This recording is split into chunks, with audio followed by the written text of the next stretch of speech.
Hello दोस्तों, माधुरी IAS में आपका स्वागत है। आज हम पिजन आईएएस का पीटी 365 का करंट अफेयर के अर्थव्यवस्था का टॉपिक नंबर 7 करने वाले हैं। टॉपिक नंबर 7, श्रम और रोजगार। श्रम संहिताओं का कार्यान्वयन कैसे होता है, सुर्खियों में क्यों है? हाल ही में श्रम और रोजगार मंत्रालय ने 4 श्रम संहिताओं को लागू कर दिया है। ये 4 संहिताएं हैं: वेतन संहिता, औद्योगिक संबंध संहिता, सामाजिक सुरक्षा संहिता और व्यावसायिक सुरक्षा, स्वास्थ्य और कार्य दशा संहिता। ये संहिताएं मौजूदा केंद्रीय श्रम कानूनों ये संहिताएं 29 मौजूदा केंद्रीय श्रम कानूनों को समेकित करती हैं। भारत का श्रम कानून ढांचा। संवैधानिक प्रावधान। समवर्ती क्षेत्राधिकार श्रम 7वीं अनुसूची के तहत समवर्ती सूची का विषय है। इसका अर्थ है कि केंद्र और राज्य दोनों श्रम कानून बना सकते हैं। श्रम बल। वर्ष 2024 में कुल श्रम बल भागीदारी दर LFPR 59.6% थी। इसमें 90% श्रमिक असंगठित क्षेत्र से कार्य कररत थे। वर्ष 2023-24 में भारत में 64.33 करोड़ लोग कार्यरत थे। इसमें महिला श्रम बल भागीदारी दर LFPR 41.7% था। संस्थागत तंत्र। श्रम और रोजगार मंत्रालय श्रमिकों के हितों का संरक्षण और रक्षा पाए करना। श्रम ब्यूरो औद्योगिक विवादों, बंदी, छटनी, ले-ऑफ, वेतन, मजदूरी, आय अर्जन, काम और रहने की दशाओं पर जानकारी प्रकाशित करता है और विभिन्न श्रम अधिनियमों के कामकाज का मूल्यांकन करता है। मुख्य श्रम आयुक्त औद्योगिक विवादों को रोकता है और उनका निपटारा करता है, श्रम कानूनों को लागू करता है और केंद्र राज्य के अधीन श्रमिकों के कल्याण को बढ़ावा देता है। कर्मचारी बीमा राज्य बीमा योजना। यह योजना कर्मचारी राज्य बीमा योजना 1948 के तहत शुरू की गई। यह योजना कर्मचारी को बीमारी, मातृत्व, निःशक्तता और रोजगार के दौरान चोट के कारण मृत्यु के एवज में बीमा का प्रावधान करती है और बीमित व्यक्तियों को चिकित्सा देखभाल प्रदान करती है। यह योजना गैर मौसमी इकाइयों और 21,000 रुपये प्रति माह तक कमाने वाले कर्मचारियों को शामिल करती है। कर्मचारी भविष्य निधि संगठन EPFO। कर्मचारी भविष्य निधि अधिनियम 1952 के तहत इसका गठन किया गया। यह कर्मचारी भविष्य निधि योजना 1952 का प्रबंधन करता है। कर्मचारी भविष्य निधि योजना एक सेवानिवृत्ति बचत योजना है जिसमें कर्मचारी और नियोक्ता दोनों हर महीने कर्मचारी के वेतन का एक निश्चित प्रतिशत योगदान करते हैं। प्रमुख शब्दावली। निश्चित अवधि के कर्मचारी। यह ऐसे श्रमिकों को संदर्भित करता है जो श्रमिक और नियोक्ता के बीच सीधे हस्तांतरित अनुबंध के आधार पर एक निश्चित अवधि के लिए नियोजित होते हैं। अनुबंध के नवीनीकरण न होने की स्थिति में उस अवधि के पूरा होने पर रोजगार समाप्त हो जाता है। अवधि पूरी होने पर छंटनी के लिए किसी नोटिस की आवश्यकता नहीं होती है। ले-ऑफ, छंटनी और बंदी। ले-ऑफ यह तब होता है जब नियोक्ता कच्चे माल की कमी, प्राकृतिक आपदा जैसे कारणों से श्रमिकों को अस्थायी रूप से काम देने में असमर्थ होता है। छंटनी या अनुशंसात्मक कार्रवाई में के अतिरिक्त किसी अन्य कारण से श्रमिक की सेवा समाप्त करने को संदर्भित करता है। बंदी या किसी प्रतिष्ठान या उपक्रम के स्थायी रूप से बंद होने को संदर्भित करता है। अनुबंध श्रम यह तब होता है जब किसी श्रमिक को मुख्य नियोक्ता के वेतन रोल पर प्रत्यक्ष रूप से नियुक्त करने के बजाय एक ठेकेदार या मध्यस्थ के माध्यम से किसी प्रतिष्ठान में संलग्न किया जाता है। न्यूनतम मजदूरी फ्लोर पेज। यह देश भर में नियुक्त निर्वाह स्तर सुनिश्चित करने के लिए केंद्र सरकार द्वारा निर्धारित एक राष्ट्रीय मानक है। राज्यों द्वारा निर्धारित न्यूनतम मजदूरी इससे कम नहीं हो सकती। वेतन संहिता 2019। यह मजदूरी और पारिश्रमिक से संबंधित 4 कानूनों को समेकित करता है। उद्देश्य नियोक्ताओं के लिए मजदूरी संबंधी अनुपालन में सरलता और एकरूपता को बढ़ावा देते हुए श्रमिकों के अधिकारों को सुदृढ़ करना। प्रमुख प्रावधान। सार्वभौमिक न्यूनतम मजदूरी। यह संहिता संगठित और असंगठित दोनों क्षेत्रों के सभी कर्मचारियों के लिए न्यूनतम वेतन का सांविधिक अधिकार स्थापित करती है। मजदूरी निर्धारण मानदंड। कौशल स्तर, भौगोलिक क्षेत्र, कार्य की परिस्थितियों जैसे कि तापमान, आर्द्रता, हानिकारक वातावरण। Floor wage. न्यूनतम मजदूरी की शुरुआत न्यूनतम जीवन स्तर के आधार पर केंद्र सरकार द्वारा एक सांविधिक न्यूनतम मजदूरी निर्धारित की जाएगी। इसमें क्षेत्रीय आधार पर भिन्नता की गुंजाइश होगी। कोई भी राज्य इस स्तर से नीचे न्यूनतम मजदूरी निर्धारित नहीं कर सकता। इससे देश में एकरूपता और पर्याप्तता सुनिश्चित होगी। मुआवजा। यह समय पर भुगतान अनिवार्य करता है और सामान्य दर से कम 2 गुना ओवर टाइम मुआवजे के लिए प्रावधान करता है। सरलीकरण या संपूर्ण विधायी ढांचे में मजदूरी और कर्मचारी जैसी प्रमुख परिभाषाओं को मानकीकृत करता है। इससे अनुपालन संबंधी भ्रम कम होता है। औद्योगिक संबंध संहिता 2020। इस संहिता के तहत विवाद समाधान, औद्योगिक संबंधों आदि से संबंधित 3 कानूनों को शामिल किया गया है। उद्देश्य ट्रेड यूनियनों, श्रमिक संघों, औद्योगिक प्रतिष्ठानों या उपक्रमों में रोजगार की शर्तों, औद्योगिक विवादों की जांच और निपटान से संबंधित कानूनों को सरल बनाना। प्रमुख प्रावधान। श्रमिक संघ ट्रेड यूनियन एकमात्र वार्ताकार संघ के रूप में मान्यता प्राप्त करने के लिए 51% सदस्यता आवश्यक है। इससे वार्ता प्रक्रिया सुव्यवस्थित होती है। एक से अधिक ट्रेड यूनियन होने की स्थिति में 20% श्रमिकों की सदस्यता वाली यूनियन के प्रतिनिधियों के साथ एक वार्ता परिषद गठित की जाएगी। निश्चित अवधि का रोजगार। इसके तहत स्पष्ट रूप से FTE को संस्थागत बनाया गया है। इसका उद्देश्य अत्यंत संविदाकरण को कम करना और नियोक्ताओं को लागत दक्षता प्रदान करना है। श्रमिक की विस्तृत परिभाषा। इसमें बिक्री संवर्धन कर्मी, पत्रकार और 18,000 प्रति माह तक वेतन प्राप्त करने वाले पर्यवेक्षी कर्मचारी शामिल हैं। ले-ऑफ छंटनी बंद करने के लिए उच्च सीमा। सरकारी अनुमति की सीमा 100 से बढ़कर 300 श्रमिक कर दी गई है। राज्य इस सीमा को और बढ़ा सकते हैं। उद्योग की व्यापक परिभाषा। इसमें लाभ या पूंजी की प्रवाह के लिए बिना नियोक्ता कर्मचारी के बीच सभी व्यवस्थित गतिविधियां शामिल हैं। पुनः कौशल निधि, जिसमें नियोक्ता प्रत्येक छंटनी किए गए श्रमिक के पुनः प्रशिक्षण के लिए उसके 15 दिनों के वेतन के बराबर भुगतान करता है। विवाद समाधान। ये संहिताएं 20 या अधिक श्रमिकों को रोजगार देने वाले प्रतिष्ठानों के लिए आंतरिक शिकायत निवारण समितियों की स्थापना का प्रावधान करती हैं। सामाजिक सुरक्षा संहिता 2020। इस संहिता के तहत मौजूदा 9 सामाजिक सुरक्षा कानूनों को सम्मिलित किया गया है। उद्देश्य असंगठित गिग वर्कर और प्लेटफार्म श्रमिकों सहित सभी श्रमिकों तक सामाजिक सुरक्षा का विस्तार करना। प्रमुख प्रावधान। गिग और प्लेटफार्म श्रमिक तथा समूहक एग्रीगेटर, इन्हें पहली बार कानून रूप से परिभाषित किया गया है। एग्रीगेटर सामाजिक सुरक्षा कोष में अपने वार्षिक टर्नओवर का 1 से 2% श्रमिकों को किए गए भुगतान का अधिकतम 5% योगदान करेंगे। ESIC कर्मचारी राज्य बीमा कवरेज का विस्तार। ESIC अब पूरे भारत में लागू। इससे अधिसूचित क्षेत्रों का मानदंड समाप्त हो गया है। 10 से कम कर्मचारियों वाले प्रतिष्ठान नियोक्ता और कर्मचारियों की आपसी सहमति से स्वेच्छा से इसे चुन सकते हैं। खतरनाक व्यवसायों के लिए कवरेज अनिवार्य होगा और इसे वृक्षारोपण श्रमिकों तक विस्तारित किया जाएगा। मजदूरी की एक समान परिभाषा। मजदूरी में अब मूल वेतन, महंगाई भत्ता और प्रतिधारण भत्ता शामिल होंगे। कुल पारिश्रमिक का 50% या अधिसूचित प्रतिशत मजदूरी की गणना में जोड़ा जाएगा। इससे ग्रेच्युटी, पेंशन, सामाजिक सुरक्षा लाभों की गणना में एकरूपता सुनिश्चित होगी। निश्चित अवधि के कर्मचारियों के लिए ग्रेच्युटी। निश्चित अवधि के कर्मचारी 1 वर्ष की निरंतर सेवा, पहले 5 वर्ष के बाद ग्रेच्युटी पात्र हो जाते हैं। असंगठित श्रमिकों के लिए राष्ट्रीय डेटाबेस। इसके तहत असंगठित श्रमिकों के पंजीकरण और कौशल विवरण के साथ एक राष्ट्रीय डिजिटल प्लेटफॉर्म के सृजन का प्रावधान किया गया है। व्यावसायिक सुरक्षा स्वास्थ्य कार्य दशाएं संहिता 2020। इस संहिता के तहत कार्यस्थल पर सुरक्षा स्वास्थ्य कार्य दशाओं में सुधार एवं केंद्रित ध्यान करते हुए 13 केंद्रीय कानूनों को समाहित किया गया है। उद्देश्य श्रमिक अधिकारों की सुरक्षा और सुरक्षित कार्य दशाओं का निर्माण करने के साथ व्यवसाय के अनुकूल नियामक परिवेश तैयार करने के दोहरे उद्देश्य को संतुलित करता है। प्रमुख प्रावधान। एकीकृत पंजीकरण। इलेक्ट्रॉनिक पंजीकरण के लिए 10 कर्मचारी एक समान सीमा निर्धारित की गई है। खतरनाक कार्यों तक विस्तार। सरकार खतरनाक या जीवन के लिए जोखिम वाले व्यवसायों में संलग्न किसी भी प्रतिष्ठान, भले ही उसमें केवल 1 कर्मचारी हो, तक संहिता के प्रावधानों का विस्तार कर सकती है। प्रवासी श्रमिकों की व्यापक परिभाषा। अंतर्राज्यीय प्रवासी श्रमिक की परिभाषा में अप्रत्यक्ष रूप से नियोजित, ठेकेदार के माध्यम से नियोजित या स्वयं प्रवास करने वाले श्रमिकों को शामिल किया गया है। महिलाओं को रोजगार। महिलाएं सभी प्रकार के प्रतिष्ठानों में तथा उनकी सहमति एवं सुरक्षा उपायों के साथ रात के घंटों, सुबह 6 बजे से पहले और शाम 7 बजे के बाद के दौरान काम कर सकती हैं।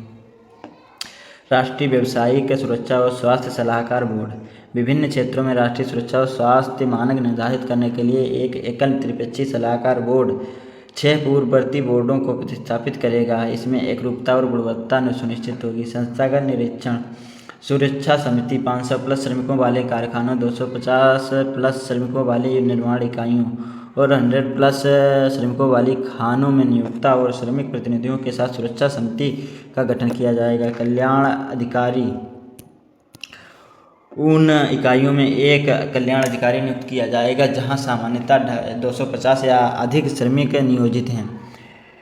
राष्ट्रीय सुरक्षा और स्वास्थ्य मानक निर्धारित करने के लिए केंद्र सरकार द्वारा राष्ट्रीय व्यावसायिक सुरक्षा और स्वास्थ्य सलाहकार बोर्ड त्रिपक्षीय निकाय का गठन किया जाएगा। अनुबंध श्रम नियम उन ठेकेदारों पर लागू होते हैं जिनके पास 50+ श्रमिक पहले भी हैं। साथ ही नियोक्ताओं को स्वच्छता जैसी परिभाषित मुख्य गतिविधियों में भी शर्तों के अधीन अनुबंध श्रम लगाने की अनुमति है। कार्य के घंटे प्रतिदिन अधिकतम 8 घंटे और प्रति सप्ताह 48 घंटे निर्धारित किए गए हैं। यह महिलाओं की सहमति और अनिवार्य सुरक्षा प्रोटोकॉल के अधीन नाइट शिफ्ट, रात्रि पाली सहित सभी प्रकार की इकाइयों में काम करने की अनुमति देता है। संशोधित आवधिक श्रम बल सर्वेक्षण, सुर्खियों में क्यों? राष्ट्रीय सांख्यिकी कार्यालय ने आवधिक श्रम बल सर्वेक्षण के तहत जनवरी-दिसंबर 2024 के लिए रोजगार और बेरोजगारी के मुख्य संकेतक जारी किए हैं। आवधिक श्रम बल सर्वेक्षण के बारे में संचालक एजेंसी राष्ट्रीय सांख्यिकी कार्यालय, मंत्रालय सांख्यिकी और कार्यक्रम कार्यान्वयन मंत्रालय द्वारा 2017 में प्रस्तुत किया गया। उद्देश्य: वर्तमान साप्ताहिक स्थिति में शहरी क्षेत्रों अब ग्रामीण क्षेत्र भी शामिल के लिए केवल 3 महीने के लघु समय अंतराल में रोजगार और बेरोजगारी से संबंधित प्रमुख संकेतकों का अनुमान लगाना। ग्रामीण और शहरी दोनों क्षेत्रों में वार्षिक रूप से सामान्य स्थिति यानी यूजुअल स्टेटस और वर्तमान साप्ताहिक स्थिति दोनों में रोजगार और बेरोजगारी के संकेतकों का अनुमान लगाना। PLFS के प्रयुक्त प्रमुख शब्दावलियाँ: श्रम बल भागीदारी दर LFPR, इसे कुल आबादी की तुलना में श्रम बल अर्थात नियोजित रोजगार की तलाश में जुटे या कार्य के लिए उपलब्ध व्यक्ति में शामिल व्यक्तियों के रूप में परिभाषित किया जाता है। वर्कर जनसंख्या अनुपात, यह कुल आबादी में रोजगार प्राप्त व्यक्तियों का प्रतिशत है। बेरोजगारी दर, या श्रम बल में शामिल व्यक्तियों में से बेरोजगार व्यक्तियों का प्रतिशत है। गतिविधि की स्थिति, किसी व्यक्ति की गतिविधि की स्थिति को निर्धारित संदर्भ अवधि के दौरान किए गए कार्यों के आधार पर निर्धारित किया जाता है। सामान्य स्थिति, सर्वेक्षण की तिथि से पहले 365 दिनों की संदर्भ अवधि के दौरान किसी व्यक्ति की गतिविधि को उस व्यक्ति की सामान्य गतिविधि स्थिति कहा जाता है। किसी व्यक्ति की सामान्य मुख्य गतिविधि और सामान्य सहायक आर्थिक गतिविधि को मिला दिया जाए तो वह उसकी सामान्य गतिविधि की स्थिति मानी जाती है, जिसे सामान्य स्थिति के रूप में लिखा जाता है। मुख्य गतिविधि स्थिति, वह गतिविधि स्थिति जिसमें किसी व्यक्ति ने 365 दिनों के दौरान अपेक्षाकृत लंबा समय प्रमुख समय मानदंड व्यतीत किया हो। सहायक आर्थिक गतिविधि स्थिति, वह गतिविधि स्थिति जिसमें कोई व्यक्ति अपनी सामान्य मुख्य स्थिति के अतिरिक्त 365 दिनों के दौरान 30 दिन या उससे अधिक समय के लिए कोई आर्थिक गतिविधि करता है। वर्तमान साप्ताहिक स्थिति, सर्वेक्षण की तिथि से पहले के 7 दिनों में किसी व्यक्ति की गतिविधि को व्यक्ति की वर्तमान साप्ताहिक स्थिति कहा जाता है। वर्तमान में दैनिक गतिविधि स्थिति, यदि किसी दिन व्यक्ति ने कम से कम 1 घंटा काम किया हो तो उसे उस दिन के लिए कार्य की स्थिति प्रदान की जाती है। रोजगार और कौशल से संबंधित अन्य घटनाक्रम, कौशल भारत मिशन, सुर्खियों में कौशल भारत मिशन को 10 साल पूरे हुए। कौशल भारत मिशन के बारे में कौशल भारत मिशन की शुरुआत 2015 में मंत्रालय कौशल विकास और उद्यमशीलता मंत्रालय, रणनीतिक कार्यान्वयन और ज्ञान भागीदारी, राष्ट्रीय कौशल विकास निगम। राष्ट्रीय कौशल विकास निगम के बारे में, राष्ट्रीय कौशल विकास निगम की स्थापना 2008 में कंपनी अधिनियम 1956 की धारा 25 के तहत एक not for profit public limited company के रूप में कंपनी अधिनियम 1956 की धारा 25 अब कंपनी अधिनियम 2013 की धारा 8 है।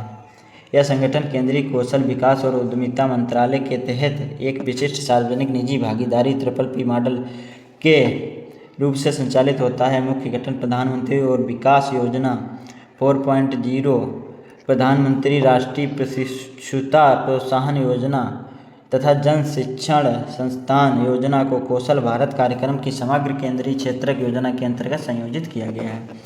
प्रमुख कार्यक्रम और उनकी उपलब्धियाँ: प्रधानमंत्री कौशल विकास योजना 2015, युवाओं को निःशुल्क लघु अवधि कौशल प्रशिक्षण एवं कौशल प्रमाणन प्रदान करना। इसका 4.0 संस्करण वर्तमान में वित्त वर्ष 2022 से 26 तक लागू किया जा रहा है।